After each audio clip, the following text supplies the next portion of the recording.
$480. That is the average bill a homeowner pays when a mower engine seizes in year 3, and the small engine shop hands you the diagnosis with a shrug. You are standing in your garage on a Saturday morning, coffee still warm on the bench, the grass already 2 inches past where you like it, and you yank the cord on the mower you bought just a couple of summers ago. Nothing. A wet cough, a puff of gray smoke, then silence. And the worst part is the voice in your head that says you knew this was coming, because the guy at the big box store talked you into the shiny one with the badge on the deck and the sticker that said premium. Here is the truth. Nobody in that aisle is paid to tell you. The mower industry does not sell you engines anymore. It sells you decks, colors, self-propelled gimmicks, and bag systems, and the engine bolted underneath is the cheapest part of the whole machine. That is why your neighbor is on his 3rd mower in 7 years, why your father-in-law's ancient red one from 1994 still starts on the 2nd pull, and why you keep feeling like you are getting quietly robbed every spring. Most people walk into the store, look at horsepower, look at price, look at the brand on the deck, and walk out with a machine engineered to last about 300 hours of runtime. They never check the engine, they never ask who actually built it, they never look at the bore, the shaft, or the bearings, and then 3 summers later they are back in the aisle pretending it was just bad luck. In the next few minutes, I am going to show you exactly which mower engine the small engine mechanics quietly buy for their own houses, why the one most homeowners pick is built to fail on schedule, and at the very end, I am going to give you the one specific engine family that is the entire reason this video exists, the one that mechanics call the forever motor. I am not naming it yet. You will know it when you hear it. But before any of that, ask yourself this honestly. Do you actually know the difference between the engine on your mower and the brand printed on the side of the deck? Because almost nobody does. And that single blind spot is exactly what the industry is counting on. Part 1 is the problem that breaks the most hearts, and that is the slow death of the cheap overhead valve engine that came stock on the mower you bought at the warehouse store. This matters first because 8 out of 10 mowers sold in the US and UK right now ship with a budget OHV single cylinder that was built to a price, not to a lifespan. What you instinctively do is what everyone does.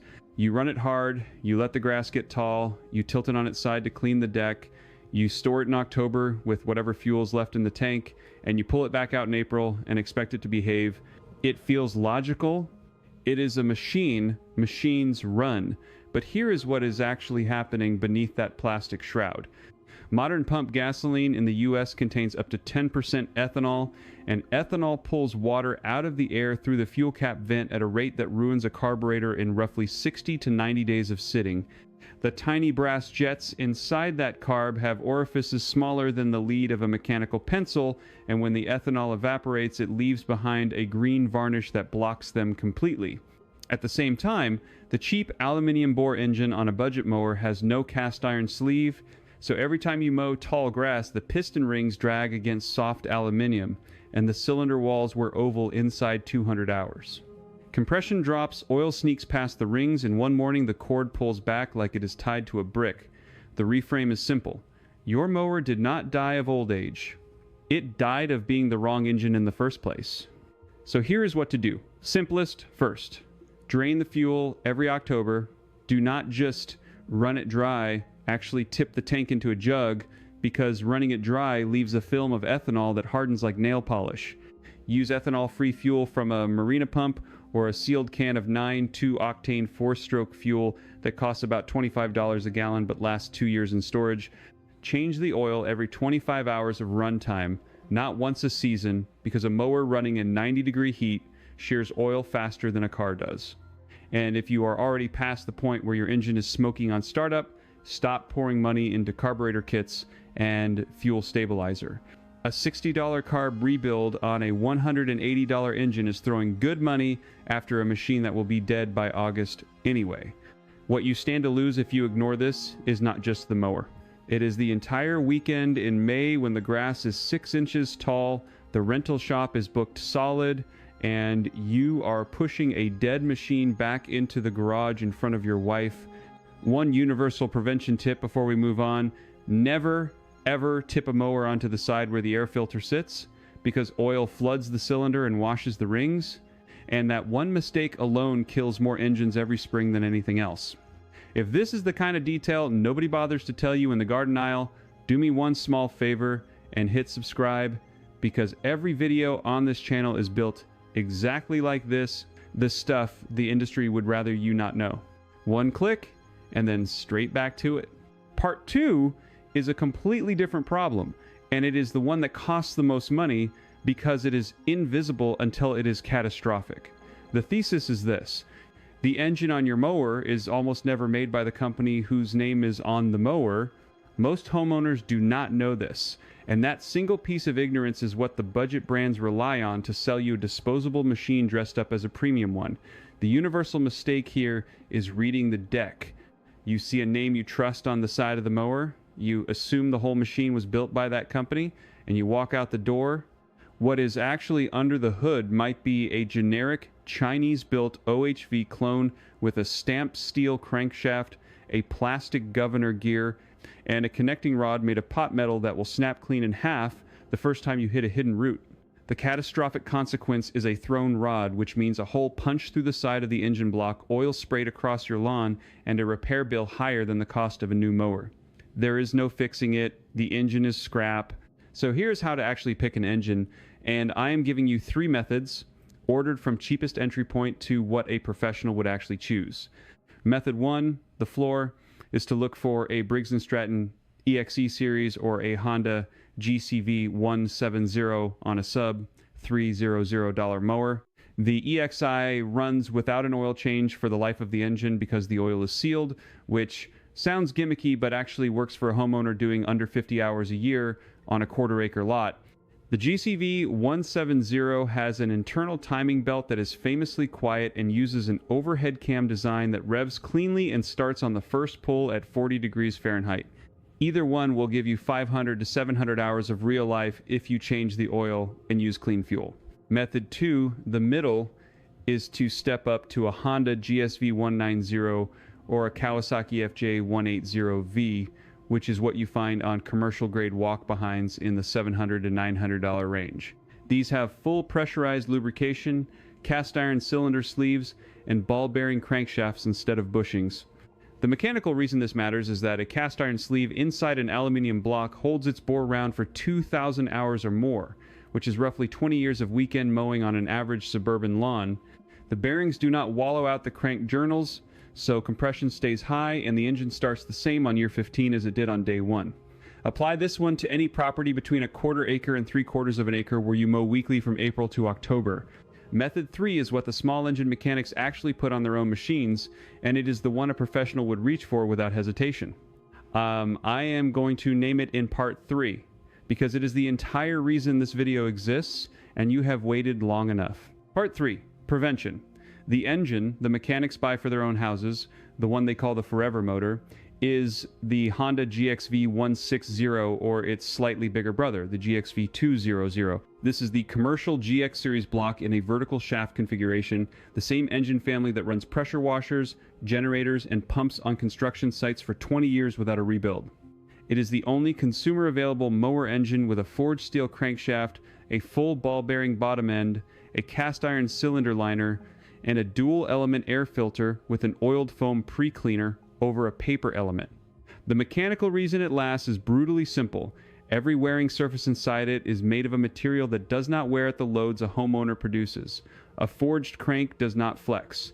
A ball bearing does not erode. A cast iron sleeve does not go oval. The engine is rated for 3,000 hours of commercial duty, which on a homeowner lawn translates to roughly 30 to 40 years of weekly mowing. You will move house before this engine dies. You find it on the Honda HRX217 in the US and on certain Honda IZI and HRX mowers in the UK. And yes, the mower costs $900 to $1,200, but spread that across 30 years and it is $35 a year for an engine that will outlive your dog, your roof, and possibly your marriage. Apply 10W, 30 synthetic, change it every 50 hours, run ethanol-free fuel, and walk away. The money it saves you is not theoretical. The homeowner who buys $300-400 mowers across 15 years spends $1,200 and gets 15 years of declining performance. The homeowner who buys one GXV powered mower spends $1,000 once and gets 30 years of identical first pull starts. That is roughly $800 saved and 15 hours of warranty trips, oil-soaked garage floors, and rental shop weekends avoided. Now, which one is for you? If you mow a small flat lot under a quarter acre, maybe 25 times a year, the EXE or GCV170 in Method 1 is genuinely enough, and you do not need to overspend. If you mow a typical suburban lot between a quarter and 3/4 of an acre and you plan to stay in the house more than 5 years, the GSV190 or Kawasaki FJ180V in Method 2 is the sweet spot. If you mow anything larger, anything hilly, or you simply never want to buy a mower again, the GXV160 is not a luxury. It is the cheapest engine you will ever own when you do the math by the hour.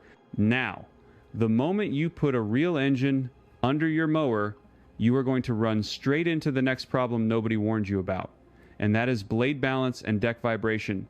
A commercial grade engine spins truer and revs higher than the cheap one it replaced, and a blade that was good enough on the old machine will shake the new deck hard enough to crack welds and chew through spindle bearings inside one season.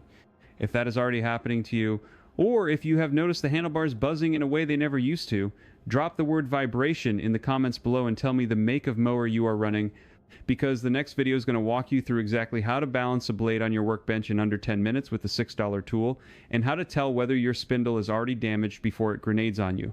Hit subscribe so it lands in your feed the day it goes up, because once you fix the engine, the blade is the next thing standing between you and a mower that genuinely lasts the rest of your life. Before you close this video and head out to the shed, there are a few more things worth knowing that almost nobody talks about, and they matter enormously over the 10 or 15 year life these engines are capable of delivering. The first is oil. A Honda GXV160 holds roughly 20 ounces of oil, and Honda has been recommending 10W 30 conventional for decades, but if you run yours in temperatures above 90 degrees Fahrenheit, which most of the southern half of the country sees from June through August, switching to a 5W40 full synthetic like Mobil 1 or AMSOIL will drop your operating temperature at the head by 15 to 25 degrees on a long mow. That single change, which costs you about $9 more per oil change, extends valve life dramatically and keeps the carbon deposits that eventually foul the exhaust valve from forming in the first place. Change it every 50 hours, not every 25 like the manual says for break-in, and you will outlast your neighbor's mower by a factor of 4. The second thing is fuel. Ethanol blended pump gas, the E10 that has been federally mandated at most stations since 2005, is the single biggest killer of small engines in America. The alcohol absorbs water from humid air, sits in your carburetor bowl over winter, and eats the aluminum from the inside out. By March, you have a green crust where your main jet used to be. Spend the extra $4 a gallon on ethanol-free fuel from a Marina or a True Fuel can, or at minimum dose every tank with Stabil 360 Marine, the blue bottle, not the red one. Mechanics like Donnie Smith over at Donnie Boy 73, who has been pulling apart small engines on camera since 2008, will tell you the same thing every single time someone asks him why their carburetor failed at 80 hours.